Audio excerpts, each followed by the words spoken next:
Hey everybody, this is Sky, and when I want to know what's going on in the wonderful world of sports, I tune to Sports World Radio.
Hey, this is EAJ-Man from Autopsy Live and the Skype Pirates. When I want to make it look like I don't give a shit about sports, I tune into Sports World Radio with Jeff Escow.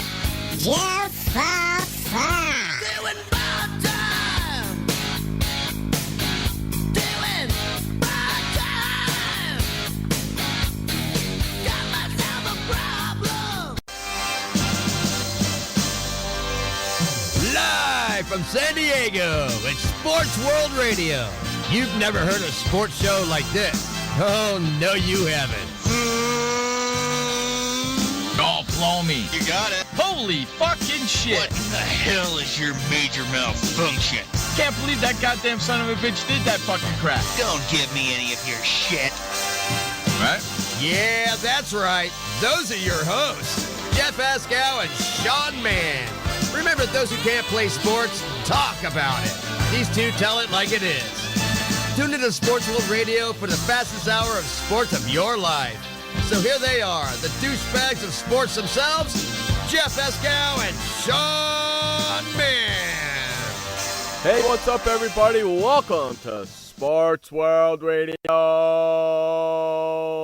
Glad everybody could be with us today. We got a jam-packed show like we do here each and every day here, Monday through Friday. Sports World Radio, 6 on the East, 3 on the West.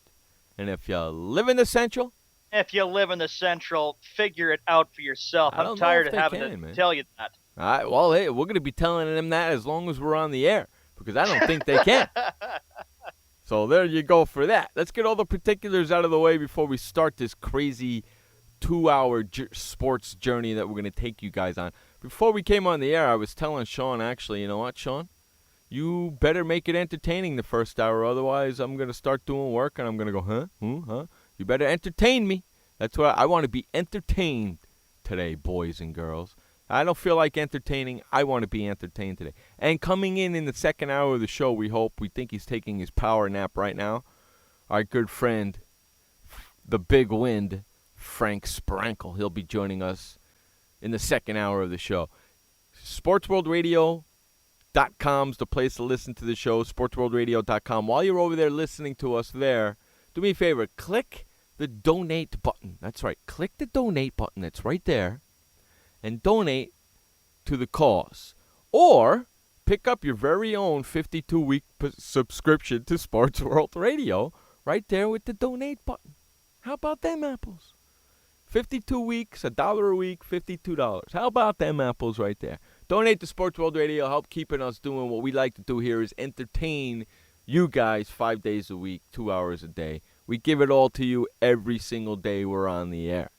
Facebook.com/SportsWorldRadio, Facebook.com/SportsWorldRadio. While you're doing that, you might as well head on over to Twitter, Twitter.com, and follow us and follow us over there as well at Twitter.com/SportsWorldRadio.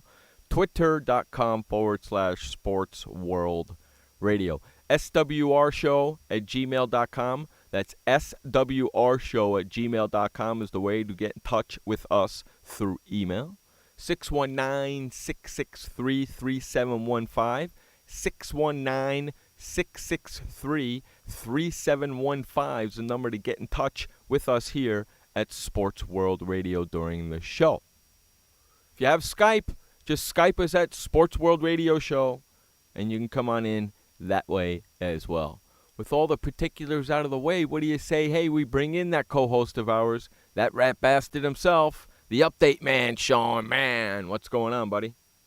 Good afternoon, Jeff, and good evening to everybody on the East Coast. It's 6:06 p.m. on the East Coast, 3:06 p.m. on the West. We are live, and we are back to normal after a great holiday weekend. It's January 20th, 2015.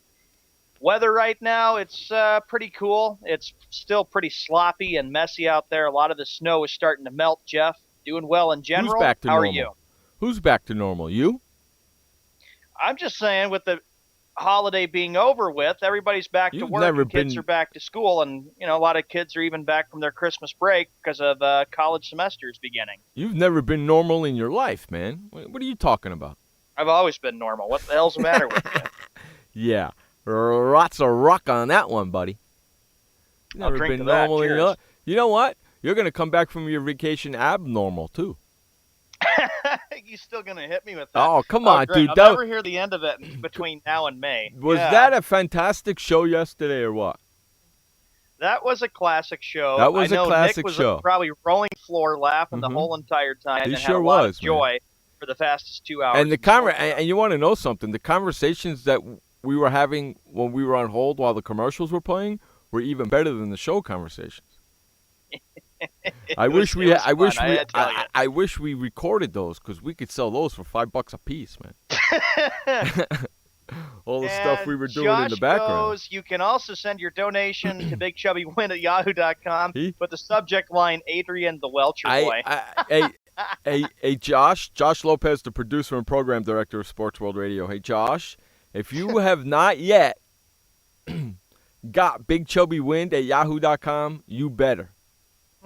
If you don't own that email address, you better have it. You better get it quickly, my friend. That's a good one. It is 8 minutes after the hour. Here's our first story that we get to today. Gary Kubiak was introduced today as the Denver Broncos head coach. John Elway has a high belief that he is the perfect fit as the Broncos head coach. The guy couldn't do anything in Houston. He didn't have the experience. Couldn't make in the Houston. playoffs He didn't in do Houston. it there. He won some playoff games, Gary Kubiak did, but just didn't get it done. He couldn't do crap in Houston. He didn't make the playoffs in Houston, did he? Yes, he did. What, his first year there, right? I'm going to look it up right now, or Josh can look it up, maybe. The year he got fired, they were terrible. Mm-hmm. I don't know how he gets a head coaching job. I don't know how he gets a head coaching job, and Raheem Morris is the offensive line coach of the Washington Redskins. Does that make any sense? No, I don't think it does. Exactly. It's a little degrading that the NFL is not doing it correctly. Gary Kubiak, of course, has won a playoff game. He won some against the Cincinnati. Actually, I think he's won one playoff game. If you could look that up, Josh, about his playoff record. So he has had the experience a little bit, but with Houston, it was terrible. But the question is, Jeff, now since they got their coaching situation taken care of, now they have to wait and see what Peyton Manning decides. Well, okay, You've been saying it all along. He's going to be 39 on the 24th of March. Correct. And there's going to be a lot of speculation, a lot of people wondering, will he come back or will he just say, I've been through it all, I've had enough, I'm going to hang up the cleats and call it good and go focus on Nationwide is on your side. I don't know what Peyton Manning's going to do. I don't even think Peyton Manning knows what he's going to do right now because he's kind of hurt. So he's just going to heal up and then go from there and see what. Listen, he goes in there and say he goes back and they don't make the playoffs. There's a problem. Yeah. There's a problem. Now, Kubiak's got to learn Peyton Manning's system, and Peyton Manning's got to learn Kubiak's because I'm sure they're going to blend it together. So that's a lot of work. That is a lot of work that has to be done before the season even starts. Do you think Peyton wants to go through that? 39-year-old, do you think I want to go through teaching my head coach my system, and then I got to learn a new system on top of that as well because we're going to blend both of them? I don't know, and maybe I'm only supposed to be here for another 2 years. I don't know if I want to go through that.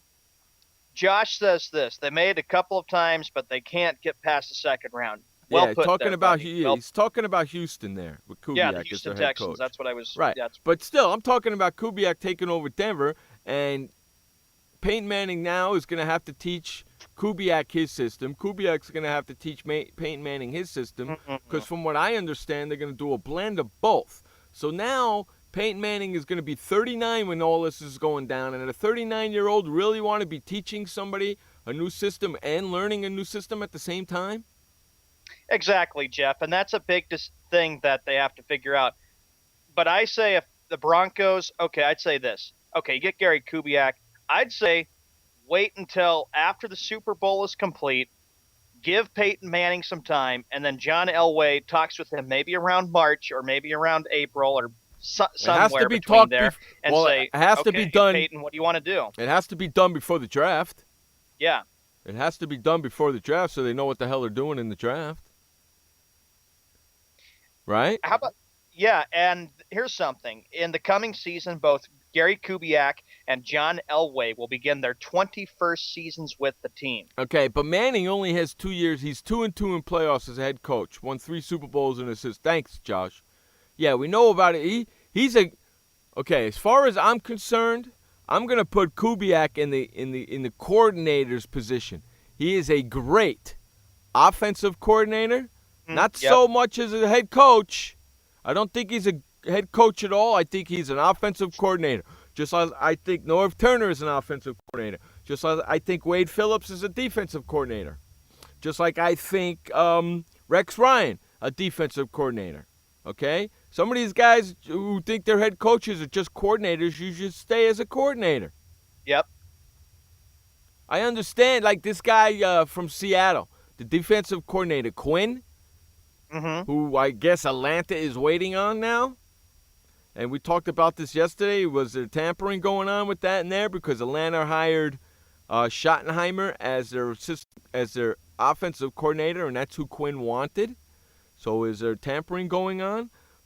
But they got to sit and wait for this guy, Quinn. That's ridiculous, man. It sure is. And here's another thing. Manning has 2 years remaining on the contract. That's another thing right there. Signed on March of 2012. But his $19 million salary for the upcoming season becomes guaranteed, Jeff, on March 9th. So they need to know before March 9th. Yeah. I'd say wait after the Super Bowl and then they talk have to know with them before the 9th. They have to know before March 9th what he's going to do. Because if he's going to retire, they're going to want him to do it before March 9th. If he's going to play, then it's okay. Then the money will go on. But if he's going to retire, he has to do it before March 9th. Here's the thing, Jeff. In previous shows that we've done, we were beginning to speculate and realize that something was a matter with Manning. Well, here we go. Manning had some dips in his play down the stretch, having thrown 12 interceptions in the team's last 9 games of the regular season as defenses repeatedly crowded the middle of the field to take away the Broncos' bread and butter, crossing routes, and pass plays down the hash marks. Yeah, he did not look good in that game the other day, last week. He did not look good in that game at all. Not one sinking bit, man. When you're banged up and when you're hurt in the playoffs, that is a big concern, and that's what hurt the Broncos the most. And Denver, of course, they had that great start. I said, it's going to be a long day for the Colts. But it was actually a long day for the Denver Broncos. You had to flip-flop it. Yeah, it's going to be interesting to see what goes on over there in Denver in the next couple of weeks because he's got, Peyton, like you said, he's got 2 years left on his contract. He's going to be 39. Does he really want to deal with all of that? Yeah, does he want to learn the new system? Does he want to learn how Gary Kubiak coaches? I don't know. And the question I have to say, regardless of what happens with Peyton Manning, will Gary Kubiak fulfill his whole contract? Remember, Jeff, you talked about how coaches sign like a 4 or 5 year contract, and then they coach for a few years, and then boom, they're gone because they don't get the W's. They don't win the championships and playoff games. No, of course not. Of course not. That is big. There's a lot of rumors and a lot of big news coming out of the Mile High City. And if I'm a Bronco fan, yes, I'd be concerned about it because now it's like, okay, you get Gary Kubiak, but now day after day, minute after minute, second after second, and month after month, now you're wondering what Peyton Manning will do before March 9th. And then, of course, that's the time when the free agency hits. And think about it, too. Peyton Manning decides he doesn't want to play. That would almost be 3 years to the day, which was March of 2012, that Peyton Manning signed with Denver, and then he leaves. And then I'm going to say this. Peyton Manning doesn't come back to Denver. Broncos in trouble for a long time until they find a really good quarterback. Well, that's why they need to know as soon as possible because then they can make trades and do this and do that and do what they need to do. That's why they need to know. I had a discussion with my dad about this, Jeff, and my dad was saying, I think it's got to be really tough to work for John Elway. What do you think? Do you think it's just really tough to work with him if you were there? It's not as tough as working for freaking Jerry Jones. True. I'd say Jerry would be the tougher one to work with. Okay, then there's your answer. Yeah. I would rather work for Elway than Jones. Elway can't be nearly as bad as Jones. Elway has a different football personality than what Jerry Jones has been because it's going to be next month, 26 years since Jerry Jones bought the team in Dallas. Here you go, Josh. The next story we get to. You say you like the Baltimore Ravens, Josh, is your second favorite NFL team. The Ravens have hired former Chicago Bears head coach Mark Trestman to be their offensive coordinator. Did they? The Baltimore Ravens did? The Ravens did today. Oh, they yes. ain't gonna go nowhere. They're gonna stink next year. You hear that, freaking Adrian? They're gonna stink next year. Trestman, who's 59, joins the Ravens after going 13-19 in 2 seasons with the Bears. He replaces Gary Kubiak, who was announced as the Broncos' new head coach on Tuesday. Correct. So Trestman is in Baltimore now, huh? Mm-hmm. That's not going to work. This is the Ravens' 4th new offensive coordinator in as many years. seasons. Yes, I know that. Mm-hmm. That's not going to work. They're not going to be making the playoffs next year. Watch, man. Watch. And you know something? The Bears went and got Vic Fangio from the San Francisco 49ers defensive coordinator. Mm-hmm. Is now the Bears defensive coordinator, Vic Fangio. How about that? And that 49ers defense was good, not last year, but the year before. Are you happy with that move there, Joshy? Josh goes, the difference from coach and coordinator, it's a good hire for Baltimore. That's what Josh says. Why? He couldn't fix freaking Cutler. The question will be with that one in Baltimore, can Joe Flacco learn Mark Trestman's offensive system? That's a big question.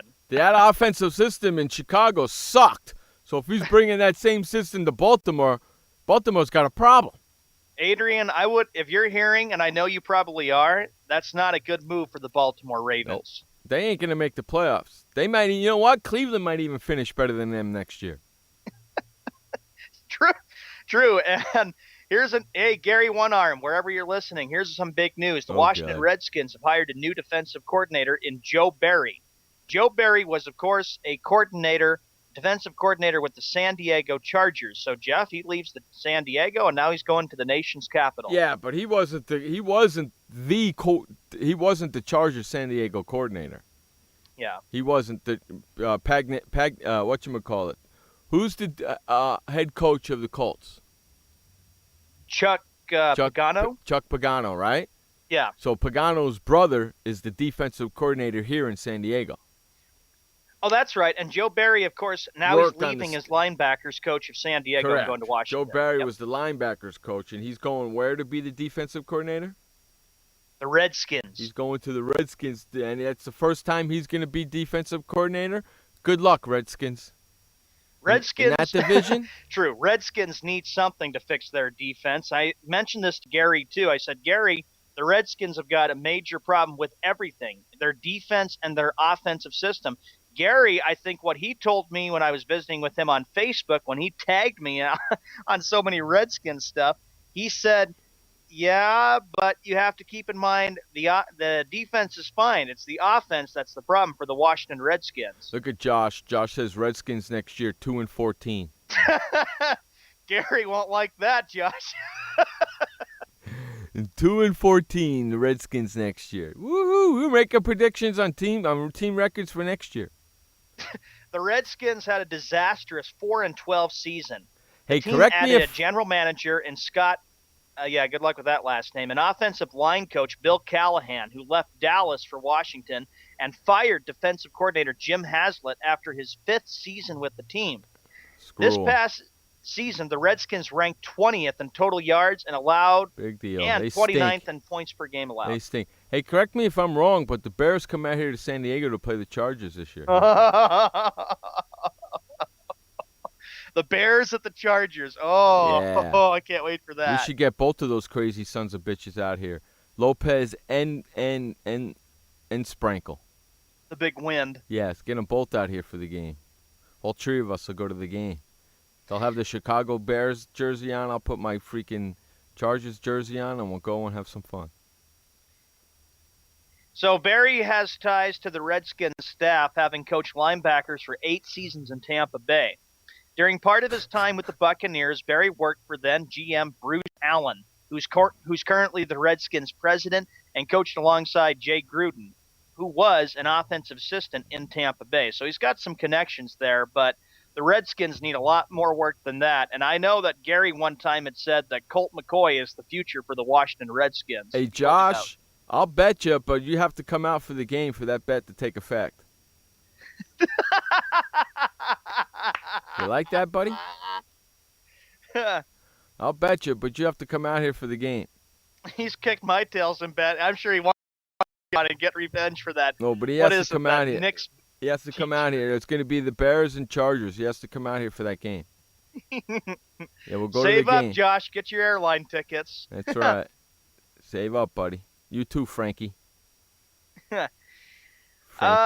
Other coaching news, the New York Jets, Chan Gailey. No word from the Jets yet. The New York Jets deal with the offensive coordinator, Chan Gailey, has not gotten done, and there are questions as to whether it will, leaving Gailey and the Jets' future uncertain. Who the heck would want to be the offensive coordinator for that team because of all the stuff that's going on? Chan Gailey, of course, is 63 years old. He was, of course, the former Dallas Cowboys coach, and 10 seasons as coordinator. He was with the Steelers. Where's he going now? Chan Gailey. Where's he going? Maybe the Jets. Ugh. You know what? It's better than going to the Raiders. Quote, everybody made it seem like a done deal. Everybody except me, Chan Gailey said Monday. Chan Gailey, of course, has spent some time with the Buffalo Bills in 2012. Said reports about him joining the Jets were premature and that the two sides are at a crossroads. They better fix that. Jets have got major problems anyway because their quarterback situation and Geno Smith not being a good quarterback, made bad decisions, was an interception machine. They have a quarterback problem. They got two crappy quarterbacks on that team.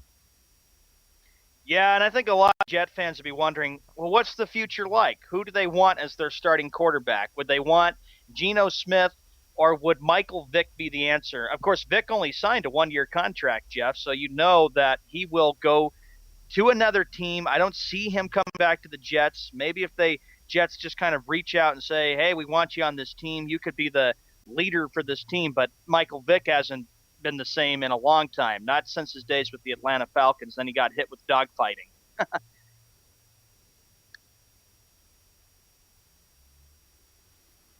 Yeah, it's freaking crazy. I was reading something. Sorry. Oh, that's okay. Look at Josh. Chicago over San Diego. It's not going to happen. Especially with the Bears. John Fox going up against the Chargers. Good luck with that one, Josh. Jay Cutler's going to have to learn that new offensive system from John Fox. Yes. It's going to take a while. And not only that, it's Cutler for Jiminy Cricket's sakes. Josh goes, that's why the New York Jets are a waste of a football organization. Sorry, Sean. I knew you used to. Thanks, Josh, for reminding me. I really had to hear that. Heck with them. I don't care. I'm focusing on the Super Bowl. Yeah. Bastard. He just had to hit me with that. Of course he did, man. The Saints. How about this? The New Orleans Saints have hired Dennis Allen and Jeff Ireland. There's just a lot of big coaching moves going on. The Saints are adding to both their coaching and front office staffs as former Oakland Raiders head coach Dennis Allen and former Miami Dolphins general manager Jeff Ireland will join the team, sources told ESPN NFL insider Adam Schefter on Tuesday. Huh. I wonder how you feel about that, Kenny C. How do you feel about that, you rat bastard? Huh? Wondering what the future will be like for the New Orleans Saints.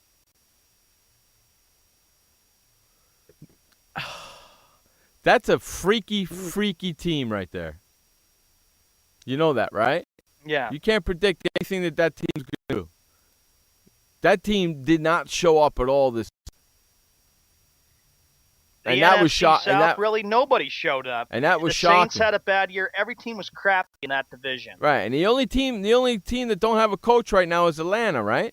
Everybody else has got a team, right? Everybody else has got a coach, correct? Pretty much. I haven't heard anything about the Atlanta Falcons. Well, that's because they would want as another head coach. Well, that's because they're waiting for Quinn, the defensive coordinator from Seattle. Once Seattle's done in the Super Bowl, Quinn's going to go to Atlanta. highly unlikely, too, Jeff, that Mike Shanahan would go to the Atlanta Falcons. I don't guess see you're that not happening. listening. I guess you're not listening to me. Oh, I heard you about Quinn. Yeah. I was giving out other ideas. No, he's not. No, they have their mind set. That's who they want, Quinn. Okay. If I'm the NFL, I stop that because that's tampering as far as I'm concerned. Because they hired an offensive coordinator that Quinn wanted. And they're not supposed to be talking to Quinn because he's still working. So how did they know that Quinn wanted that guy? Huh? I don't know. That's tampering as far as I'm concerned. The Josh, NFL should the stop Aints it. going to struggle for a while. Their biggest asset, Ryan Pace, is the general manager for the Bears. Ha, ha, ha. Well, they still got Sean Payton, right? They still have Sean Payton as their coach. They still have whatchamacallit as a quarterback, right? Drew Brees. That's his name right there, right? Mm-hmm. Did they fire their defensive coordinator? I haven't heard anything about Rob Ryan being They fired. didn't as let their go of defensive- Rob Ryan, right?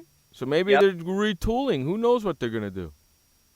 Just as long as you'll have a winning organization in the NFC South division, because it makes me sick that you see it not once but twice with teams below 500 that still make the playoffs and host a wild card game. Seattle did it, and then Carolina did it. Well, hopefully Cam Newton and Carolina, can step up a little bit more, and then the other teams.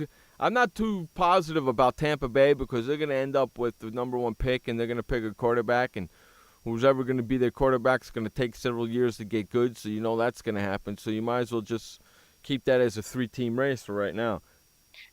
Exactly, Jeff. And like Frank said on previous shows, Tampa Bay is like a few years away from being really competitive. Mhm. Lovie Smith has got a lot of work to do to try to turn that team around. They haven't won a playoff game, I believe, since January of 2003 when they destroyed the Oakland Raiders in the Super Bowl. Right.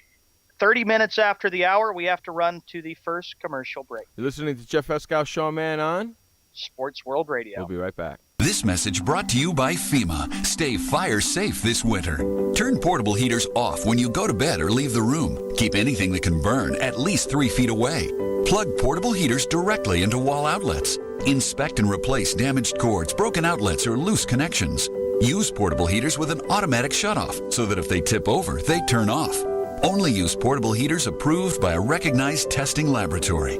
Learn more at www.usfa.fema.gov. Did you know that just 30 minutes a day of physical activity can improve your health and decrease your risk of heart disease? For every hour of regular, vigorous exercise, you gain 2 hours of life expectancy. So start walking for yourself and for your heart. Start walking with your family. You'll feel better. Start walking in your community. You'll lead happier and healthier lives. Start walking. Start something. Join the movement today. For more information on the American Heart Association's START program, visit startwalkingnow.org and start walking. Start something. This message brought to you by FEMA. Home fires occur most often in winter. Keep anything that can catch fire at least 3 feet from heating equipment. And never use an oven to heat your home. Stay in the kitchen when frying, grilling, or broiling food. Turn space heaters off when you leave the room or go to bed. Make sure all vents are clear of snow and ice to allow carbon monoxide to vent outside.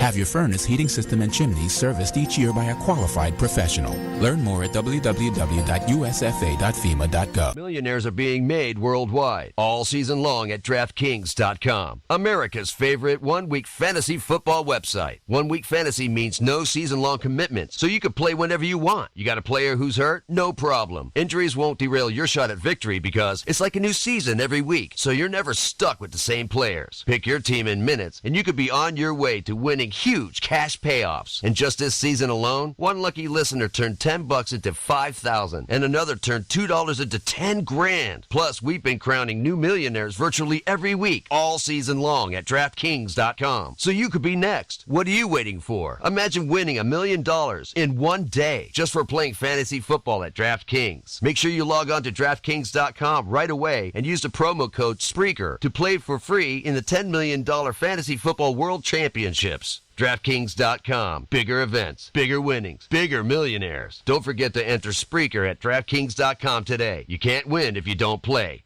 DraftKings.com. DraftKings.com.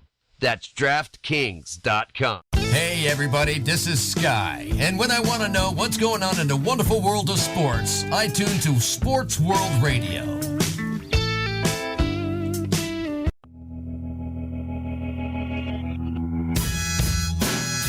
back to Sports World Radio. Jeff Escow, Sean Mann, bringing you the fastest 2 hours of sports talk each and every Monday through Friday right here on SportsWorldRadio.com. All right, Sean, what's the next topic, buddy?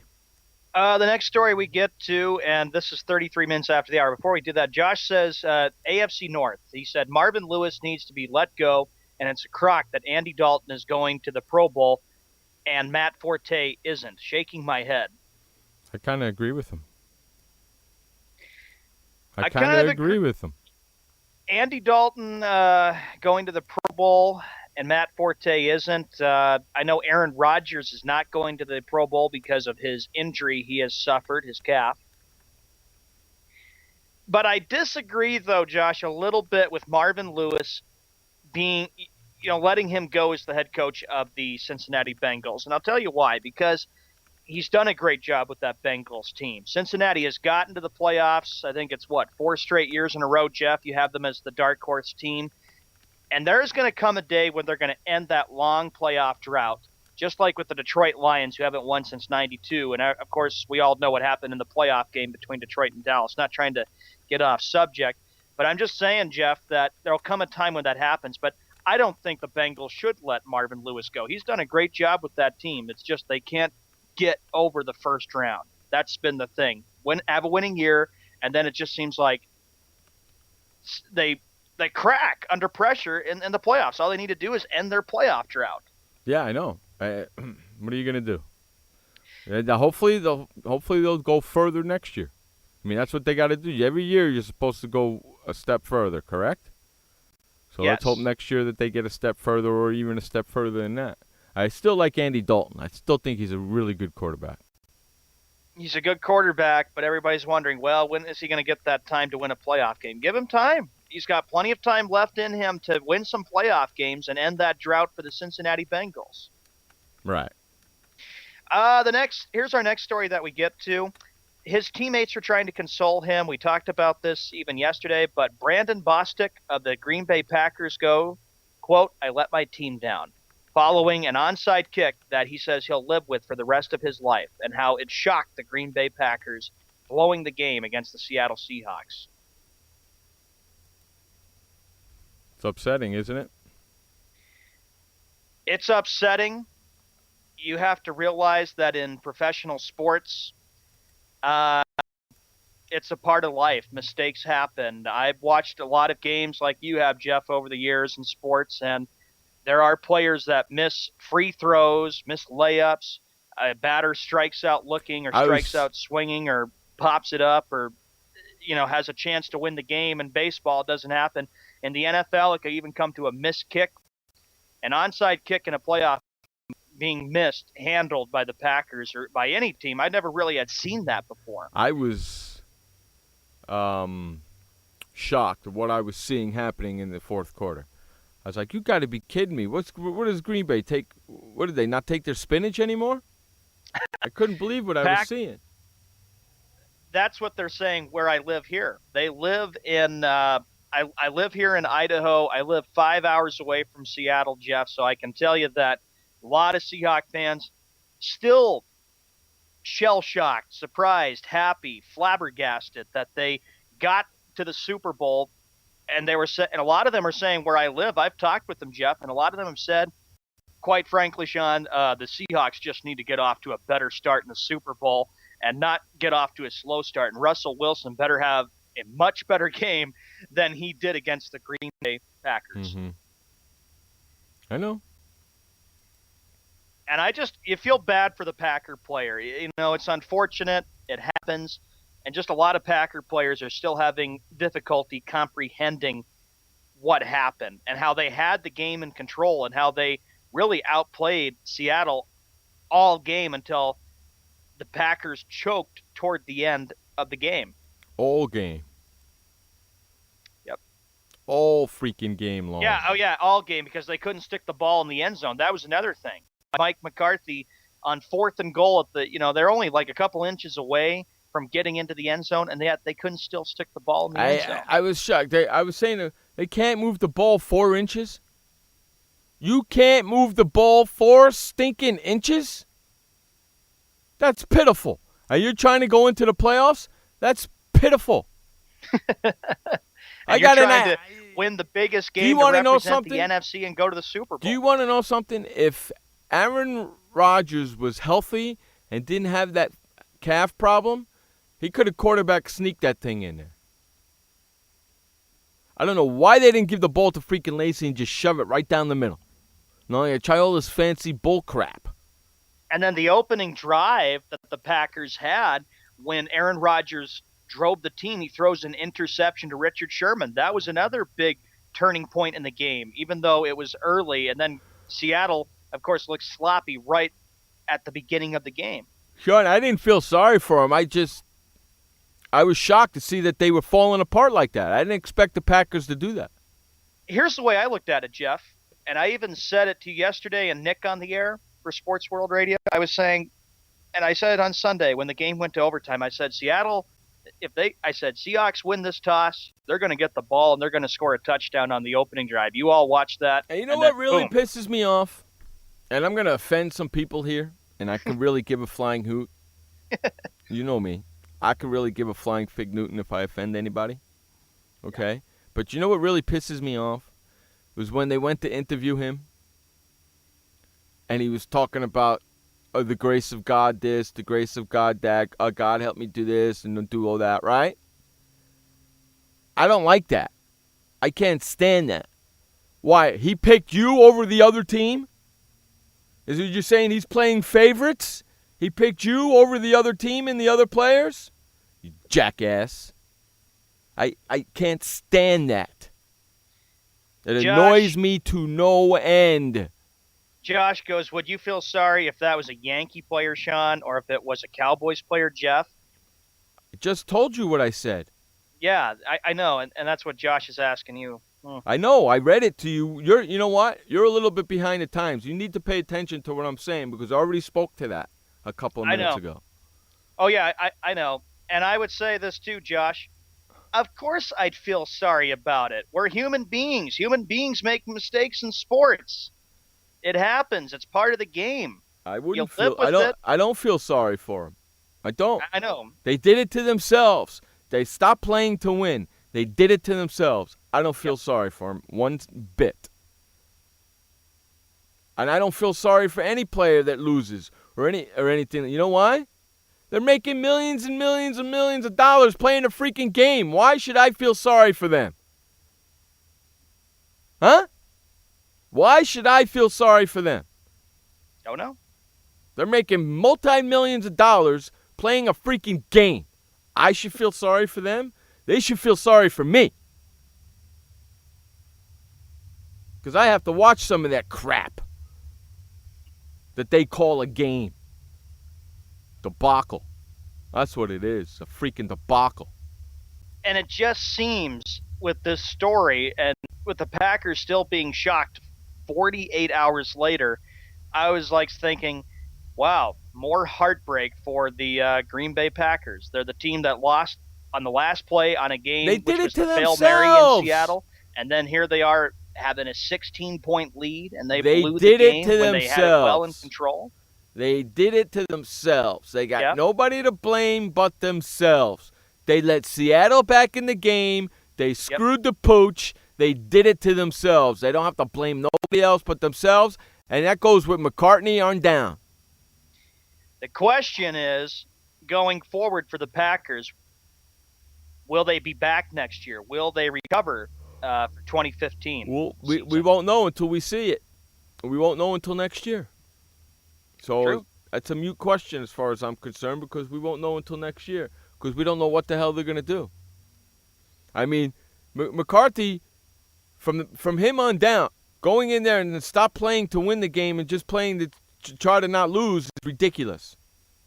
Yeah. You should have just kept playing the same freaking game you were playing all game long. And to not get in when you're down there in the one damn foot line and you can't move the ball freaking 1 foot, you should be ashamed of yourselves. I know, Jeff. You don't deserve to be in the Super Bowl if you can't move the ball 1 stinking foot. I know, Jeff. Had you been the coach of the Packers and you saw that they couldn't stick the ball in the end zone, you would be so fed up and so angry about the whole thing. Twice. Yeah, twice. It's It's freaking ridiculous, man. I think a lot of people who watched the game probably would have said 4th and goal, why take the chance of kicking a field goal? Probably McCarthy was thinking it's better to get something out of nothing, and he decided to go with the field goal. Remember, Run field the goals ball don't down always their... win you the games. You have to score touchdowns. Run the especially ball in the playoffs. down their stinking throat. If you can't run the ball one stinking foot, you shouldn't be in the playoffs. Unstinking believable. If Rodgers' calf was healthy, he would have quarterback sneaked both of those freaking game in, and Green Bay would have been in the Super Bowl. Unstinking believable. Green Bay would have been well ahead of this game, but the fact that they only scored one touchdown and the rest was field goals, ouch. I agree. And then Seattle was able to finally get going with the fake field goal with a little bit of trickery, which is what they needed to get back in the game. How do you not move the ball 12 inches? Huh? 12 stinking inches. You freaking people stink. It's a joke. What would you say, Jeff, had you been living in Green Bay, Wisconsin with all those Packer fans? I just said the same thing I'm saying right now. Yep. If you can't move the ball 12 inches, you don't deserve to be in the Super Bowl. It's that stinking simple. Can't move the ball 12 inches to get into the end zone. It's ridiculous, man. And I agree with a lot of the things you're saying. Ridiculous. You can't blame it on an onside kick. There were a lot of other things and a lot of blunders the Packers hurt themselves with. If you can't move the ball 12 inches, you don't deserve to be in the Super Bowl. And I don't give a flying fig newt. If he had a healthy calf, he would have quarterback sneaked it in. Both times. Both times. And the game would have been over. I still say, though, that Green Bay was even lucky to be in the NFC Championship game. Hey. Dallas played a lot better than they did. Hey, it doesn't matter. They were in it. Doesn't matter how they got in. They're in. I don't care if they won by 1 point or 600. They're in. We'll talk more about this with Frank Sprankle. He's coming up. He's already in the chat room in 15 minutes. We got to go to the first update, Jeff. Take it away, Sean, man, with the first update of the day. All right. Thanks, Jeff, and thank you, everybody. Welcome to the first of two updates on the 20th of January, 2015. NBA TV, there's only two games tonight. It'll be the Thunder taking on the Heat and the Spurs taking on the Denver Nuggets. In the NHL, there are 8 games on this Tuesday night. Senators at the Rangers, Oilers at the Capitals, Predators at the Canadiens, Wild at the Red Wings, Canucks at the Lightning, Penguins at the Flyers. That game can be seen on the NBC Sports Network. Bruins at the Stars, and Coyotes taking on the Chicago Blackhawks. In the NFL, here are the big news headlines coming today. Gary Kubiak was introduced as head coach of the Denver Broncos. Now, the big question is, with that coaching decision and out of the way that John Elway finally did, the question is, what will happen with Peyton Manning? He would have before March 9th to make a decision to come back. Will he come back or will he not come back? The Washington Redskins have hired defensive coordinator Barry. He was the linebackers coach for the San Diego Chargers, so he's going to the Redskins. The Baltimore Ravens, they hired ex-Bears coach Mark Trestman as their offensive coordinator. On that note, we got to go to commercial break. When we come back, more sports talk with Jeff Eskow and Sean Mann. I had PTSD. Once I was back from Iraq, I was distant from everybody in my family. We had a reunion of our unit, and you'd hear these spouses say, "Is your husband doing that? My husband's doing that too. I thought it was just us." And really understanding that, hey, this is a common experience. I learned more to listen to what he was saying, and that made it easier for me to understand where his pain was coming from. Warriors should know that resources are available. Learn more at realwarriors.net. Every parent wants the safest and healthiest products for their family. That's why I created The Honest Company. I was just a concerned mom with a crazy dream. A wish that there was a company that I could rely on that did all of the hard work for me. I'm Jessica Alba, and The Honest Company was my dream. LegalZoom has helped a million businesses successfully get started, including Jessica's. Launch your dream at LegalZoom today. Call us. We're here to help. Confusion ever someone or have sudden you trouble had speaking, understanding? Understanding trouble? Have you sudden have or speaking someone ever confusion? Have you ever had sudden confusion, trouble speaking, or understanding someone? It could be one of the 5 signs of stroke. Sudden weakness or numbness of the face, arm, or leg. Sudden trouble with vision in one or both eyes. Suddenly having trouble walking or difficulty with balance.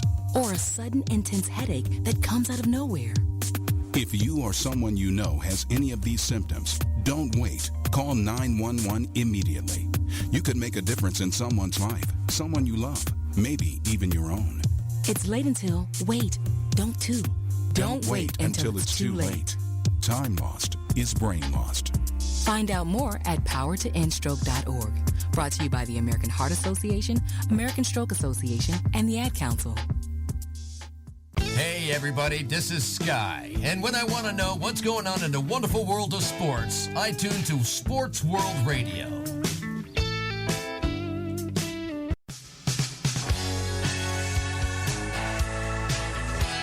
Welcome back to Sports World Radio. Jeff S. Sean Mann bringing you the fastest 2 hours of sports talk each and every Monday through Friday right here on SportsWorldRadio.com. Don't forget, Frank Sprankle will be joining us in the second hour of the show, which will be in just about 10 minutes. So get ready for the big freaking chubby win coming in. 49 minutes after the hour, Jeff, here's our next story that we get to. A proposal would shorten baseball inning breaks. Under a new proposal by Major League Baseball, pitchers would be required to finish their warm-up pitches and be ready to make their first pitch of an inning 30 seconds before the end of all between-inning commercial breaks, sources told ESPN.com. They're trying to move that game faster, aren't they? They're trying to make it fast, quick, and to the point. Good. I like that. Both proposals are designed to tighten the time between half innings, like Jeff and I are talking about, which has grown on average to more than 3 minutes, even though regular season commercial breaks during games that are not nationally televised are supposed to last just 2 minutes, 5 seconds. Yeah, that's there. They don't last. They last longer than that. 2 minutes and 5 seconds, my ass. Baseball officials believe that if play is ready to resume moments after each break ends, they could shorten games by 10 to 15 minutes. Damn right they can. I don't understand. I don't understand why they. Unless the pitcher's been sitting down for at least a half hour, what the hell does he need 20 pitches to warm up for? MLB and the Major League Baseball Players Association are currently discussing these and other pace of game measures that they hope to put into effect for the 2015 season. Good. Because I'm tired of watching games that take 5 hours to play. They finally woke up. You know what I'm saying? Yeah, I'm tired of watching 5-hour games. They finally woke up and realized we got to make the game quick. And snap, and quick. You think? You think? I think and no. I hope the MLB is not seeking to install clocks in Major League stadiums for this season. They should. They should. There should be a clock for every batter too. Pitch clock. From the time the catcher throws the ball back to you, you got 24 seconds to pitch, man. The MLB is trying to learn their lessons, especially from the Red Sox-Yankee games. I have to bring that up, Jeff. Sorry. Because there have been times that when those two teams play, the games take a lot longer to get complete, especially for Red Sox-Yankee games. And I do notice that when the two teams play. Those games take hours, man.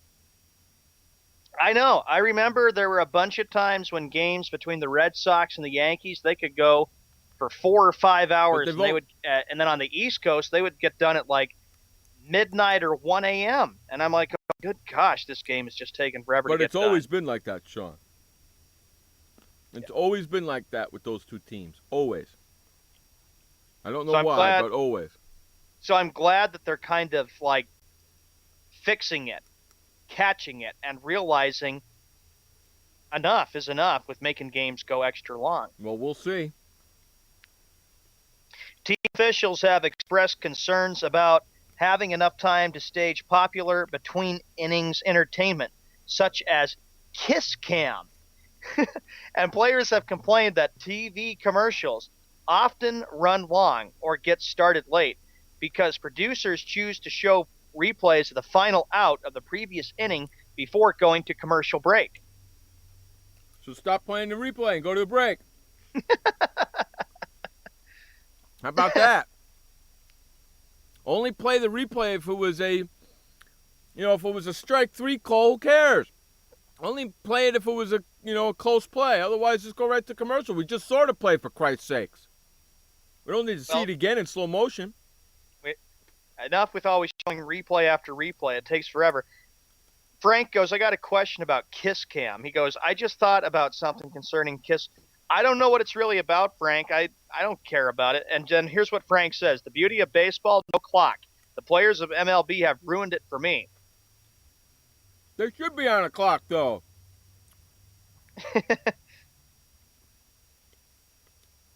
I don't have it anymore, Josh.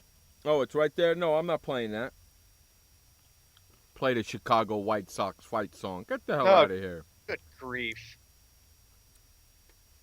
I like this, though. This is a good decision because it just seems like the commercials, Jeff, baseball is my first favorite sport, but it just seems like the commercials take forever and ever to get complete, like MLB baseball ads and other commercials. Get back to the game. And that's because they run 60,000 commercials in between innings.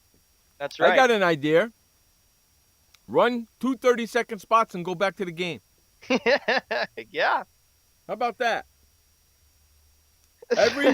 Every time you're changing inning, run 2 30-second spots, go back to the game.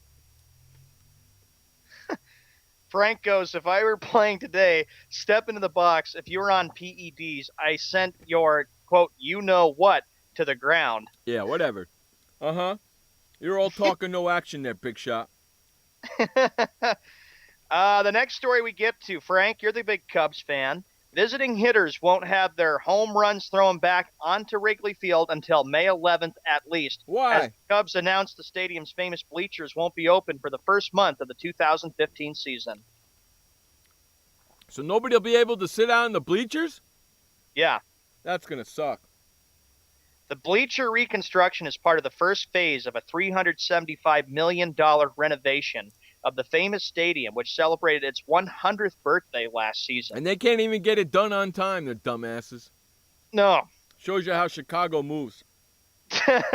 Wrigley Field currently is a construction zone, and those who walk by can see the progress of the bleacher areas. That's a joke and a half. They can't have it done ready for the season. What's the matter with the Cubs? Why can't they just... Josh goes, because the stadium is a dump.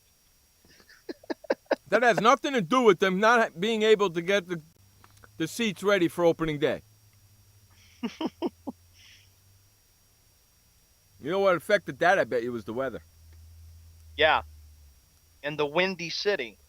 Had to affect that, right? It did, yep. Because they probably lost a lot of days of snow. There are about 5,000 bleacher seats at Wrigley Field. While the team is only rebuilding the left and right field sections, the center field section won't be open until the left field one is finished because of safety concerns, Jeff. Yeah, because I don't want nobody back there. Nope. I don't blame them on that. So Wrigley Field is going through a lot of rebuilding, renovation. Frank, I know you'll be excited when all those seats are taken care of. Sean, so if you think about it, somebody can actually hit a home run into those bleacher seats and nobody will be sitting there to catch it. Josh hit you with this. The building is over 100 years old, Jeff. Plus, you don't live in Chicago, so you don't understand. I do understand. What do you mean I don't understand? Just because it's a dump don't mean it's a dump. I disagree with it being a dump there, Josh. You got to remember, Fenway Park and Wrigley Field are the only two ballparks remaining. Right. I think they should just leave them as they were. Yeah. Never renovate them at all. Frank goes, the seats? How about a completed ballpark? What do you need a completed ballpark for? They're the Cubs. Huh, Frank? They're the Cubs, for Christ's sakes. And they ruined it anyway by putting lights on that freaking stadium. They should have just left it the way it was. However, I have to always ask, how long do the Cubs have left to play in Wrigley? Do you ever see it where they'll just tear it down and the Cubs will get themselves Where a are they brand new going to ballpark? put it? Okay, with that philosophy, Sean, where do they put the new ballpark? You hit me right there. I don't know. I wonder where Chicago could build a brand new ballpark. They can't put it. If They decide. can't put it next door, can they? I don't think they can. Frank says, no, do not even think about the Wrigley Field being torn down. See? They can't do that. They're just going to have to renovate and renovate and renovate and renovate. Renovate the living crap out of it. Josh goes, trust me, walking around the ballpark, it's a pure dump. It's a Swampville up north. Well, Josh, where would you like them to put a new stadium? Yeah, Josh, come on. If you think Wrigley Field is really a dump, where do you think the Cubs should put up a new stadium? You're the one who can't stand Wrigley. There's no place to put a new stadium. Exactly. You know? Look at Frank. No new ballpark because these renovations will take Wrigley beyond time. I'm in the grave. Okay, whatever. Well, you know what? Let's hold off for that. We're going to run to our top of the break, and we're going to bring in Frank Sprankle in here, and we'll talk more about that when we get back. You listen to Jeff Eskow, Sean Man on Sports World Radio. We'll be right back. Storms move fast, so we use the best technology. That includes Bosch Icon wiper blades. They're beam blades with memory tension springs and an aerodynamic design, which means they fit the curve of the windshield. Bosch Icon wiper blades wiped our windshield clean and outlasted any other blade we've used. In my opinion, the Bosch Icon wiper blades are the best blades out there.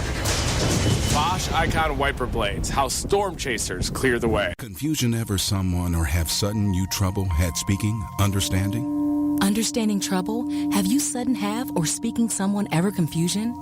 Have you ever had sudden confusion, trouble speaking, or understanding someone? It could be one of the 5 signs of stroke. Sudden weakness or numbness of the face, arm, or leg. Sudden trouble with vision in one or both eyes. Suddenly having trouble walking or difficulty with balance. Or a sudden intense headache that comes out of nowhere. If you or someone you know has any of these symptoms, don't wait. Call 911 immediately. You could make a difference in someone's life, someone you love, maybe even your own. It's late until, wait, don't wait until it's too late. Time lost is brain lost. Find out more at powertoendstroke.org. Brought to you by the American Heart Association, American Stroke Association, and the Ad Council. Hi, I'm Montel Williams. Most of you know me as a talk show host, but I'm also an author, actor, single father of 4, a fitness writer, avid snowboarder, and I'm also a medical marijuana patient. Like many of the million people who are living with multiple sclerosis, I'm in pain every single day. And sometimes my nerves are so raw that if you brushed up against me in an elevator, I'd scream.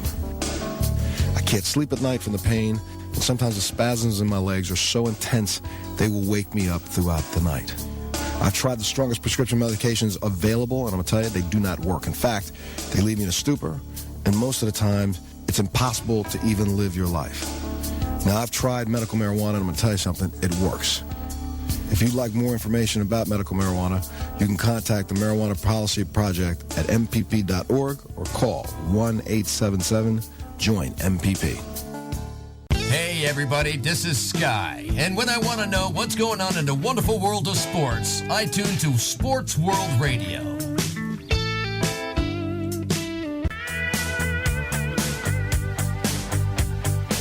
Welcome back to Sports World Radio. Jeff Eskow, Sean Man. And now, the one and only, the big wind himself, Frank Sprankle. What's up there, pal? Guys, get ready for 1 full hour of gale force. I know. I like Get having ready for 1 full hour of houses being blown apart, roofs being torn up, and nothing but smashing on my part. I love having you here because that means I don't have to talk a lot when you're here. Oh, great. Then, hey, I get to come in and relieve you. Yeah. So, dude, I'm coming in from the bullpen. I'm relieving you. You've given up 8 runs over 3 innings. You suck today. What are you doing, dude? What do you got your microphone inside your ass? No, I'm using contingency today. There we go. Okay, Frank, I see this link that you sent me. I clicked it right away. I heard what you said, and I see that Wrigley Field is trying to make a lot of improvements to their field, but Josh wants it torn down. Where can they put up a new field? Nowhere. Listen, I got a solution, and this ain't going to happen, but I got a solution to make these renovations ASAP. I doubt it's going to happen. But do you guys remember? Well, actually, you guys, Sean, you would remember. Jeff, you certainly would. What's that, you remember in the mid-1970s, 1970, 1975, when the Yankees occupied Shea Stadium for 2 years? Yeah. I honestly think that it would be in the best interest for the Cubs for 1, maybe 2 seasons to occupy U.S. Cellular Field so these renovations can be sped up. That's not a bad idea. I think that's the only idea. When I heard that these renovations were going to take 5 off seasons, look, I love the renovations, but I think it's utterly ridiculous. The Cubs should work out a deal with the White Sox. I highly doubt the White Sox are going to commit to it. But I would love to see the Cubs play on the south side at U.S. Cellular Field for 1, maybe 2 seasons while these renovations are being constructed over Wrigley Field. That'd be hard to do, man. They need to hurry up with this. And you know what? The bleachers, you know who's going to catch? I'll tell you who's going to catch the home run balls. The construction workers. Yeah. You know what? I can see the construction workers during games holding out their hard hats in hopes of catching a foul ball. You know how you bring the glove to the ballpark? Uh-huh.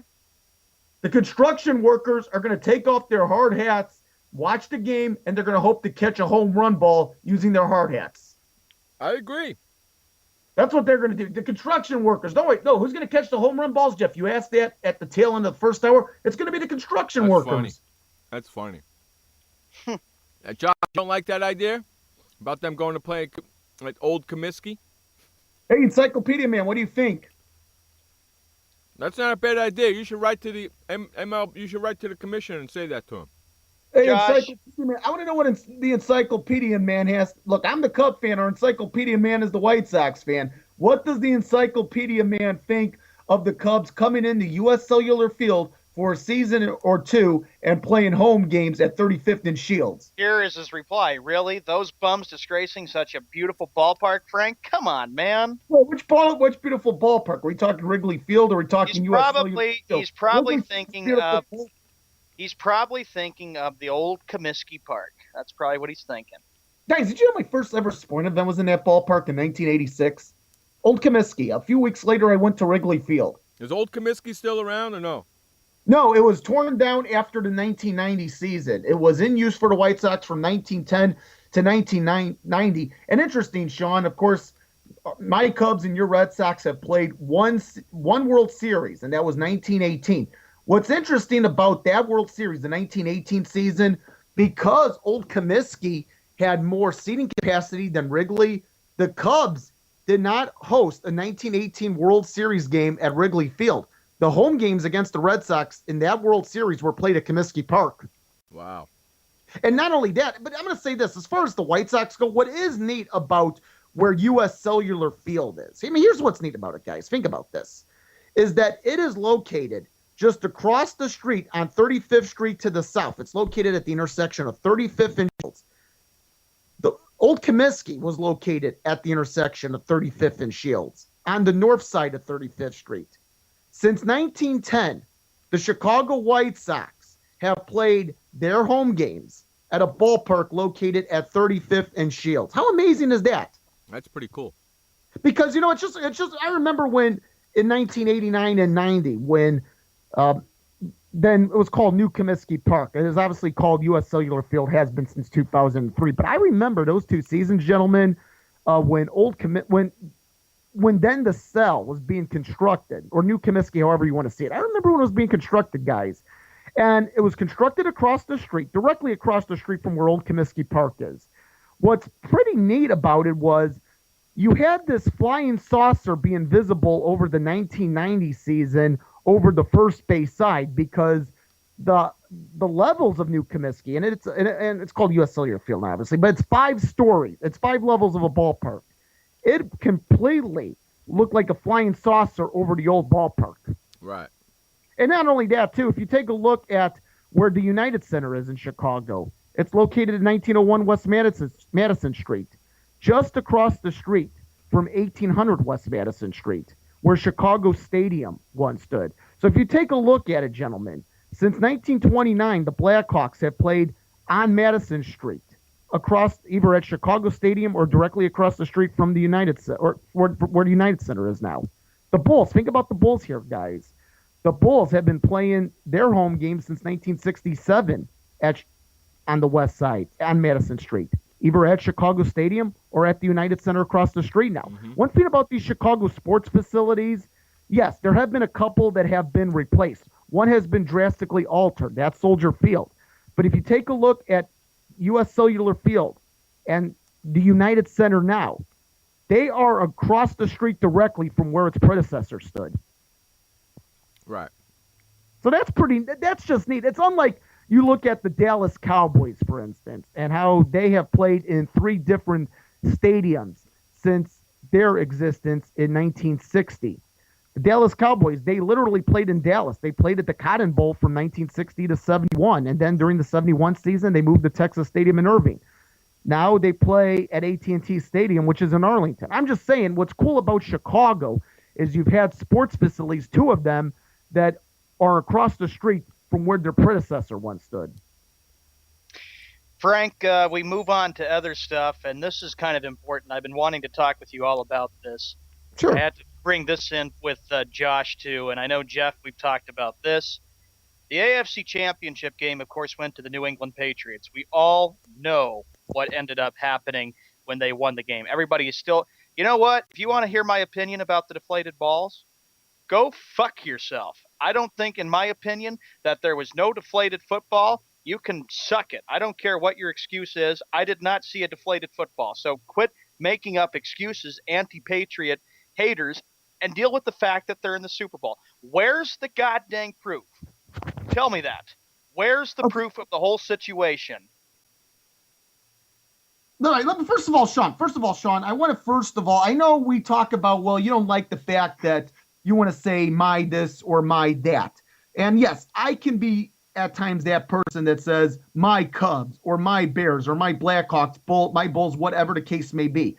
But I do want to, first of all, congratulate Sean. I know you're not going to like this, maybe you, Jeff, but I want to congratulate your New England Patriots for advancing to Glendale in 12 days. Why? He didn't do a goddamn thing.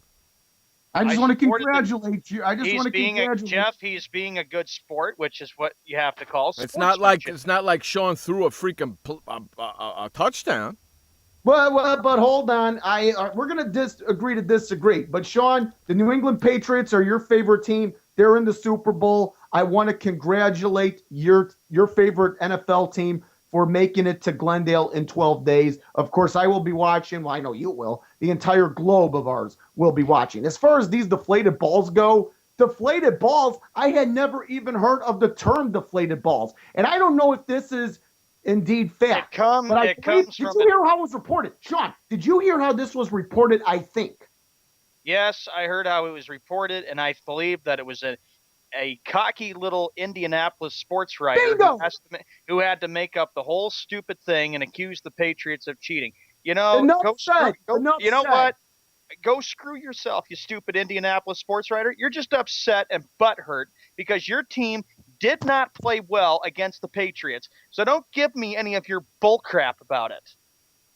Makes me so angry to no end. And I've been hearing it. Oh, the Patriots are the Cheatriots. Oh, the Patriots cheated that. Screw you. I don't need to hear it. Hold on. I want to give you the name of the reporter here that first broke the story. And he is a prominently known Indianapolis sports columnist working for the Indy Star. His name is Bob Kravitz. Let me ask you this, Sean. Do you have anything to say to Mr. Bob Kravitz of the Indianapolis Star. I would say this too. Get your head out of your ass and learn how to report. That's a stupid thing to say. If this had been Sports Illustrated or Adam Schefter of ESPN, perhaps I would find it maybe a tad interesting. I don't know. But if it is going to be reported by someone who is covering a team in these in this game, not to mention the team that lost this AFC Championship game, I believe there is complete bias there because it was Bob Kravitz of the Indy Star that first reported on this. And when I saw that Bob Kravitz had been reporting on this in terms of the Indy Star, and of course we'd heard about Spygate and all, well, cry me a river, too bad, so sad. You know what? Here's the Indianapolis Colts. I'm going to tell you guys something. If you take a look at the sports bars in Indianapolis and Green Bay, obviously two cities that lost here. But I would hope that people in Indianapolis would be toasting a nice cold beer here because the Indianapolis Colts, while they didn't win this game, and yes, it was a humiliating loss, they did take the next step in a direction toward winning a Super Bowl. And I think go ahead, Sean. I did not even notice one Indianapolis Colt complaining about a deflated football. And I think it's Bob Kravitz of the Indy Star. My goodness. I know. I was saying that, Frank, with the writer, but I'm trying to say you didn't hear a Chuck Pagano, Andrew Luck. You didn't hear any of the Colts team complain about that. They were just dealing with the fact that they got humiliated, and I was expecting that to happen. And they took it well. But like I said, anybody who was in a sports bar in Indianapolis on Sunday needs to toast the Indianapolis Colts because they took the next step in going to the Super Bowl. Unlike Green Bay, where you just want to take your beer bottle and break it in half. The Indianapolis Colts have done a fine job over these last few years taking the right steps. And they got to the AFC Championship game in the third year of this group of characters with Chuck Pagano and Ryan Grigson, the general manager, and Andrew Luck at the starting quarterback. Look, I am convinced they are going to win a Super Bowl one of these years. It's just a matter, and I want to say this to Bob Kravitz of the Indianapolis Star. Andrew Luck's a good quarterback. But you know what? Andrew Luck and the Indianapolis Colts, their time just isn't now. That's right, and we were saying that all along. I did not see any way how the Indianapolis Colts are going to win. On that note, we'll talk more about the AFC Championship game, the NFC Championship game, and the Skippy Bayless Bash Hour right after this commercial break. Did you know that just 30 minutes a day of physical activity can improve your health and decrease your risk of heart disease? For every hour of regular, vigorous exercise, you gain 2 hours of life expectancy. So start walking for yourself and for your heart. Start walking with your family. You'll feel better. Start walking in your community. You'll lead happier and healthier lives. Start walking. Start something. Join the movement today. For more information on the American Heart Association's START program, visit startwalkingnow.org and start walking. Start something. This message brought to you by FEMA. Stay fire safe this winter. Turn portable heaters off when you go to bed or leave the room. Keep anything that can burn at least 3 feet away. Plug portable heaters directly into wall outlets. Inspect and replace damaged cords, broken outlets, or loose connections. Use portable heaters with an automatic shutoff so that if they tip over, they turn off. Only use portable heaters approved by a recognized testing laboratory. Learn more at www.usfa.fema.gov. Did you know that just 30 minutes a day of physical activity can improve your health and decrease your risk of heart disease? For every hour of regular, vigorous exercise, you gain 2 hours of life expectancy. So start walking for yourself and for your heart. Start walking with your family. You'll feel better. Start walking in your community. You'll lead happier and healthier lives. Start walking. Start something. Join the movement today. For more information on the American Heart Association's START program, visit startwalkingnow.org and start walking. Start something. Hey everybody, this is Sky. And when I want to know what's going on in the wonderful world of sports, I tune to Sports World Radio.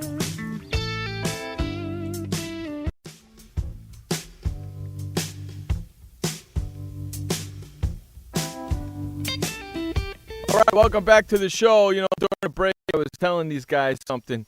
Many years ago, it had to be probably about 4 years ago, maybe 5 years ago now, we've had Bob Kravitz on this show. We've had him on the show. I'm going to see if I can get him to come back on. And then I'll let you boys have at it. Fine. I would love to have at it. I want to know where your proof is. I want to know why you didn't go on ESPN, the NFL Network. I want to hear your proof. Because he doesn't work for ESPN or the NFL Network. He works for the Star. Okay, but he could have gone on either network. No, he couldn't have. He can't. See, that's where you think he can go on it. How can he just go on it? He does not work for them. He can't just go on a network. They can invite him on. They can, but they didn't. That's where you're missing the point. They did not invite him on. They should have. But they didn't. So who are you blaming, him or ESPN? See what I'm trying to say to you? See, now I got you thinking, don't I? I want to know where the proof of these deflated balls are. He doesn't need proof. He's a writer. He's a writer, for Christ's sakes. He doesn't need proof. Okay. So he doesn't need proof. He could just write about whatever the hell he wants to write about. Yes. Okay, let me ask you this, Jeff. What happens if I wrote that you were involved in a illegal drug cartel, huh? Don't you have the right to sue me for slander? Yes. Nope, there you go. Yes, I do. But so do the Patriots. But you think they're going to? No, because Belichick don't give a flying fig Newton. And I'll tell you this, that's what I admire about Bill Belichick. And neither do I, so write whatever the hell you want about me. Look, as far as Bill Belichick, sometimes I'm not a fan of his character, the way he takes losses. But Bill Belichick, if you take a look at the New England Patriots, since they started this Super Bowl run, going back to the 2001 season, they've been one of the best run organizations in the NFL, and part of it does start with the head coach. You think every article in the freaking Star is the truth? Come on, you're better than that, Frank. Okay, listen. If you all right, listen. There's some information that may get misprinted and maybe a quote taken out of context here. But if you're gonna mention something about deflated balls, that's a pretty heavy allegation, don't you think? But you just said the key word. It's an allegation. I don't care about the allegations. I don't care about it. They're in the Super Bowl. The Patriots are doing what's right. They're not letting it distract them. They're focusing on Seattle. That's exactly what they have to do. Perfect, Sean. Perfect. Let me just say this, and let's move on. But I just find it kind of odd here that it's an Indy Star that is a writer for the Indy Star that reported on this. He's reporting it about the Colts.